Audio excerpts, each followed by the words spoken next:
So, I mean, walk us through that race, how you're feeling afterward now? You know, for all we fought this weekend, only doing 2 laps essentially before we got out there and having to, you know, put together a backup car from scratch.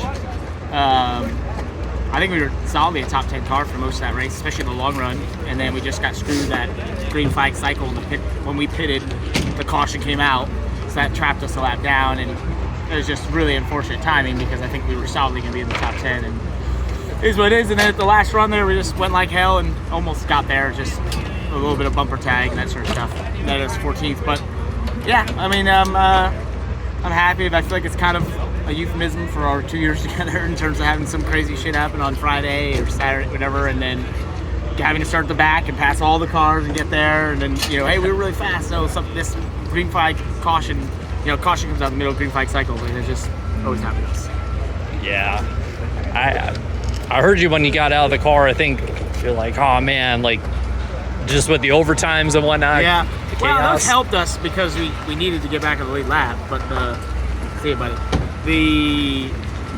I just needed probably one more, and I got to get top 10 for sure. It's just like maybe just a little different corner down here. I'm 24 in the last lap, and that top 10 would have been cool. I would have liked that, but this place has been horrible to me for a very long, my whole existence. This place has been horrible to me. You know, all the way back to 2012, and I spun out underneath Blaney, who was in my old truck, and I was in the 7 truck, and threw away a chance at winning a championship the next week in Homestead.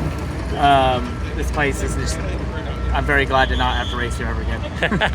And, you know, pre-race, during the race, post-race, yep, knowing everything, I mean, just walk us through the experience. You know? Definitely pre-race was a lot, and the intros, and then, you know, staying there in pit road with my girlfriend and a bunch of my friends, some of my best friends in the whole world came out here, which they haven't made it to a ton of races, but they came to this one specifically, surprised me, and I definitely got very emotional. I was wearing sunglasses for a reason. It was quite dark out. So, and I took, when I was getting in, I looked at the crew guys, they could tell I was like tearing up, and I was like, it's all right, I'll get back.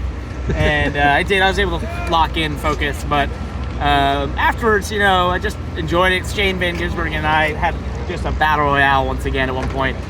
And so we bumper tagged on the last cool down laps, whatever, and we're doing burnouts and sliding around and drifting with each other, and I was like, always remember that. That's badass. So he's a hell of a race car driver, and I'm glad to call him a friend. But yeah, I mean, it's a passage in time, but I tried to soak it all in, and Eric Almirola gave me the best advice right before the race, and he said Tony Stewart told him, when you get in the car, just take a moment to look around, and I did, and I'm very thankful I did. So obviously not Phoenix, and obviously not full-time, but when might we see you on track again?